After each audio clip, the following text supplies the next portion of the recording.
All right, truth seekers, this is the latest information coming out on Wendy Williams. Check it out. Williams guardianship case. Wendy went to Lenox Hill Hospital yesterday and took a test to determine if she functions in a cognitive way, where she knows, where she has a memory, where she is present and with it. Wendy Williams was asked 10 questions by a psychiatrist. She aced the test. She answered all 10 correctly. And that is hugely important because Wendy is not just under a guardianship, she is under one that she says is akin to a prison, where she is confined to the fifth floor, the memory unit of a facility in New York City, where she can't even leave the floor without permission from an attendant. She can't take calls when people call in. That can't happen. Can't use the internet. She is not allowed visitors, and she has been this way for many, many, many months, and she wants out. So this is a huge deal that a psychiatrist said she aced this test. Because the whole point of her being on the memory floor is because she's supposed to not be able to remember anything. They asked her 10 questions to check her memory, and she got all of them right. This is some video that we have gotten. Harvey did an entire documentary with Wendy, talking to her. You've been in regular communication with her about this, and you've also been in communication with somebody who's very close with her, who we're talking to today. Yeah, indeed. Her name is Gina Lisa Monterosa, and Gina is really, really critical in this because she has been helping Wendy navigate her circumstances and actually helped engineer this trip to the hospital with a backdrop of an NYPD investigation now, an Adult Protective Services investigation now. So a lot is changing, and Gina is joining us. Gina, we are so happy to have you here. Welcome to TMZ Live. Thank you. Thank you for having me, Harvey. Alex, thank you so much. So what do you make of the results here? How important is it? It's big. It's big news. I think it's something that everybody, the public, has been waiting for, wanting answers, myself as well. It just really states a big case and a very factual case that Wendy's not incapacitated. So what's next? Well, right now Wendy's in the hospital. We're waiting to see, what the next tests are. It's my understanding she may be going under some more tests. And hopefully we're trying to see if she can go into a less restricted environment. Well, that's interesting you say that because my understanding from talking to Wendy and others is that you want something not just less restrictive, you want to end the guardianship. We do. Unfortunately, we do have to go through the courts. There's a lot right now that's going on. Right now, Wendy told me she can't pick her own attorney. She has to stay with the attorney that she has right now. Wendy was interested in picking other attorneys to come on board to help her. It doesn't seem that that's going to actually happen. And so we just have to see and wait how this attorney she currently has, Sitat Salami, who's been very active in trying to see to get her a step closer to getting her to a less restricted environment. You say she's still at the hospital. How long are you expecting her to stay at the hospital, and what kind of tests are we talking about? It's day by day right now. I think she has to go through another eval as well, just to kind of seal the deal. I think it's a little more extensive is my understanding, but that may not be true. I don't know. Everything's just been up in the air as of today, but right now she's safe in a safe environment where she is protected and she's not confined, and there's people on her side, and it's the hospital. So shoot me down here if you want, but my recon is she's at the hospital not necessarily because of additional tests. She does not want to go back to that memory unit. No, there are more tests coming. It's my understanding there's one today. I don't know if it's going to actually happen, but no, obviously, clearly, nobody would want to go there. Wendy doesn't want to go there. She doesn't want to go back to a confined space. She doesn't want to go onto a locked unit. No, she definitely does not want to do that. And she feels very protected at the hospital. Can you talk also about Wendy's media strategy with all this? We know that she did the documentary with Harvey. She called in the Breakfast Club today. She's supposed to be on The View later this week. What's the thinking there? There's Right now, I get things day by day. I mean, Harvey, who has been, on the front of all of this and being probably the most person that actually helped us get this to the world. He's in contact with us. We're in contact with him. He helps us, get out important information that the public needs to know.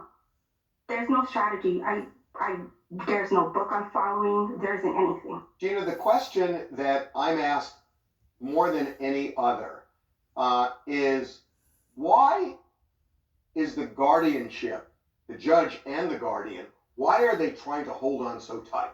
Why are they not just looking at her? Because, look, there's some common sense involved here. When you listen to her, when you talk to her, everybody I know who's interacted with her says she's back to the old Wendy. Why do you think the guardianship is hanging on the way they are and saying she needs to be in this? She's not well. She's getting worse. It's sort of like, who do you believe, me or your lying eyes? Just looking at everything, I mean, clearly, Wendy doesn't belong on the locked floor. What would be the only answer? The only answer would be this whole lifetime lawsuit. I really believe that maybe the guardian wants to save her reputation. She wants to clear her name and, holding lifetime responsible for the outcome of that documentary and not herself, because obviously she was under a guardianship when this happened. In other words, that the guardian wasn't there to protect and stop her when they were filming, when Wendy was clearly under the influence. Correct. And, the guardian, in my opinion, put Wendy at harm. She was not the one that put the checks and balances to ensure that Wendy was safe during this lifetime documentary. That was her responsibility. It was nobody else's. Obviously, sobriety has been good for Wendy and her memory. If she's out of the guardianship, if she's out of this restricted environment, what steps is she going to take to stay clean and sober? Wendy is clean and sober now, and Wendy will be taking her sobriety very seriously, and we are going over many steps to ensure that Wendy will remain, alcohol-free.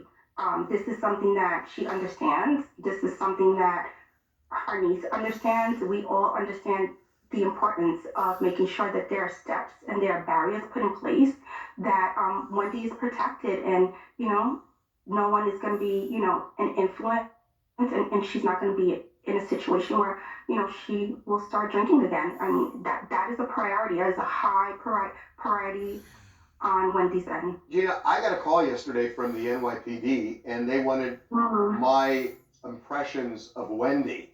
So it sounds like they're doing, and I know they were at the facility yesterday. It sounds like they're looking into this. Adult Protective Services in New York is looking into this. Do you know what the status of that is, and have you spoken with them? Right now, everything is open and ongoing. Nothing is closed. At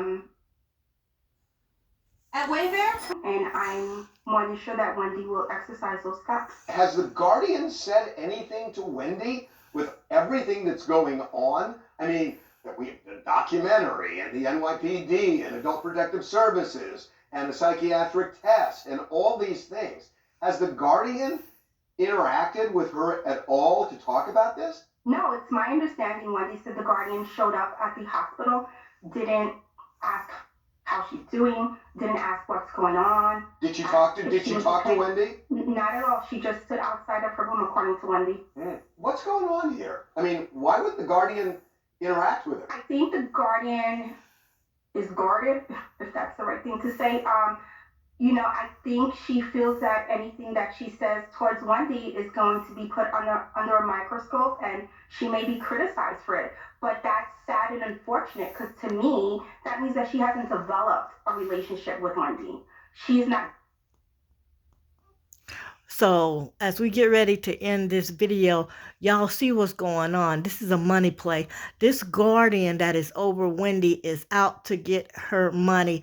Even if Wendy was incapacitated and her memory and alcoholic has caused her to have like dementia forms, whatever mentally physical is going on with Wendy gives them no right to have her in a locked memory care, in a locked room. It's like in a hospital or even in your own home, you have expensive value stuff.